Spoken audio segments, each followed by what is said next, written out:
Le secret de l'intelligence artificielle, au fond, ce n'est pas juste de penser, c'est surtout d'agir. Aujourd'hui, on va décortiquer ensemble ce concept fondamental.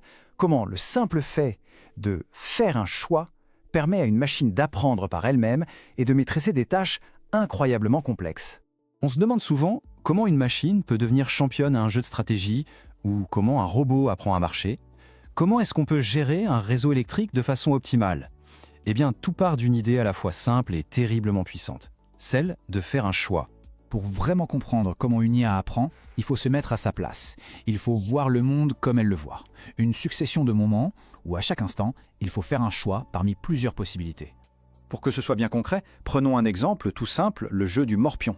Imaginez le plateau à un moment donné de la partie. Cet instantané, c'est ce qu'on appelle un état. À partir de là, l'IA, notre joueur, ne peut pas jouer n'importe où. Elle a un nombre limité de choix, les cases qui sont encore vides. Eh bien, cet ensemble de choix possibles, c'est précisément son espace d'action.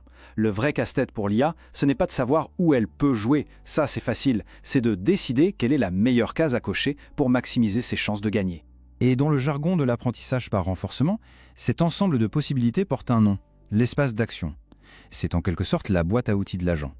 Pour un bras robotique, par exemple, ces actions possibles pourraient être de pivoter, de monter, de descendre ou de saisir un objet. Il ne peut pas se téléporter.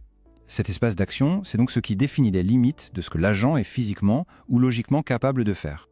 Alors, cette idée d'apprendre en agissant, d'apprendre par l'expérience, elle n'est pas vraiment nouvelle. En fait, elle a une histoire assez riche qui s'appuie sur des décennies de recherche.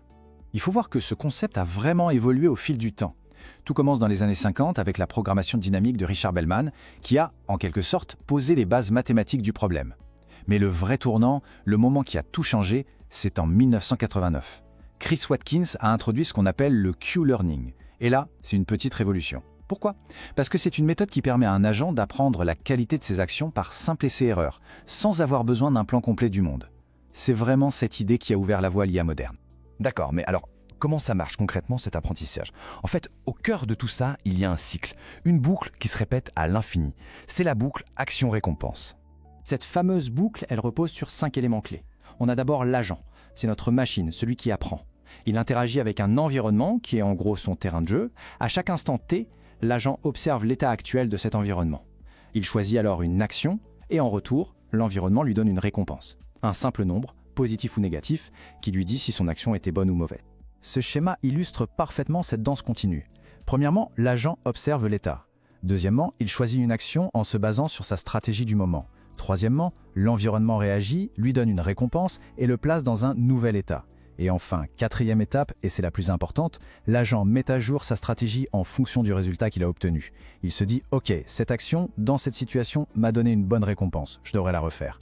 Et il répète ce cycle des milliers, voire des millions de fois. Et attention, le but de l'agent, ce n'est pas juste d'obtenir la plus grosse récompense tout de suite. Non, son véritable objectif, c'est de maximiser la somme de toutes les récompenses qu'il recevra dans le futur. Il apprend à penser sur le long terme. Parfois, ça veut dire accepter une petite perte maintenant pour une victoire beaucoup plus grande plus tard. Cette image est géniale pour visualiser ce que ça veut dire apprendre. C'est un problème classique appelé mountain car. La voiture n'est pas assez puissante pour grimper la grande colline à droite. Alors, qu'est-ce que l'agent apprend à faire? Eh bien, il découvre que l'action la plus intelligente, c'est d'abord de reculer, de prendre de l'élan sur la petite colline à gauche. C'est un sacrifice à court terme, il s'éloigne de son but, mais c'est ce qui lui permet d'atteindre la grande récompense finale. Bon, tout ça, c'est une théorie assez élégante, mais dans le monde réel, ça donne quoi? C'est là que ça devient vraiment impressionnant, parce que ce simple cycle permet en fait de résoudre des problèmes incroyablement complexes. L'un des premiers exemples qui a bluffé tout le monde, c'était Tedegamon dans les années 90. C'est une IA qui a appris à jouer au backgammon en jouant des millions de parties contre elle-même. Et non seulement elle a atteint le niveau des meilleurs joueurs humains du monde, mais elle a carrément inventé des stratégies, des actions que personne n'avait jamais envisagées en des siècles de pratique. C'était un choc. Et ce principe, il s'applique bien au-delà des jeux de société. En robotique, une action, ça peut être d'appliquer une certaine force sur une articulation. Dans la gestion des ascenseurs d'un gratte-ciel, l'agent choisit à chaque étage s'il doit monter, descendre ou s'arrêter. Tout ça pour minimiser le temps d'attente global pour tout le monde. C'est le même concept fondamental qui est à l'œuvre. Mais attention, choisir la meilleure action, ce n'est pas toujours si simple. En fait, l'agent fait face en permanence à un dilemme fondamental. Cet éternel dilemme, c'est celui de l'exploration contre l'exploitation. Est-ce que l'agent doit exploiter ce qu'il sait déjà, c'est-à-dire choisir l'action qui lui a donné les meilleurs résultats par le passé, un peu comme aller dans son restaurant préféré, on sait que ce sera bon, ou est-ce qu'il doit explorer, c'est-à-dire tenter une nouvelle action, au risque que ce soit moins bien, mais avec la chance de découvrir quelque chose d'encore meilleur. Trouver le bon équilibre entre les deux, c'est l'un des plus grands défis. Et ce défi il est amplifié par ce qu'on appelle la malédiction de la dimensionnalité.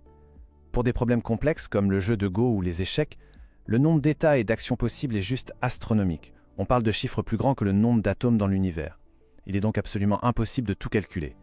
C'est pour ça que les IA modernes doivent utiliser des approximations intelligentes, comme les réseaux de neurones, pour deviner la meilleure action à prendre. Alors, après ce petit voyage au cœur de la prise de décision de l'intelligence artificielle, qu'est-ce qu'on doit vraiment retenir de tout ça? Si on devait résumer, voilà les points clés. 1. Un agent apprend par essai-erreur en interagissant avec un environnement. 2. Le moteur de tout ça, c'est la boucle état, action, récompense. 3. Pour guider ses choix, l'agent se construit une politique, une stratégie, qui est souvent basée sur l'estimation des récompenses futures. Et enfin, cette boucle toute simple est en fait assez puissante pour s'attaquer à des problèmes très complexes, que ce soit dans les jeux, la robotique ou la logistique. Tout ça nous laisse avec une question assez fascinante, une question qui touche à la nature même de l'intelligence et de la créativité. On y réfléchira ensemble une prochaine fois.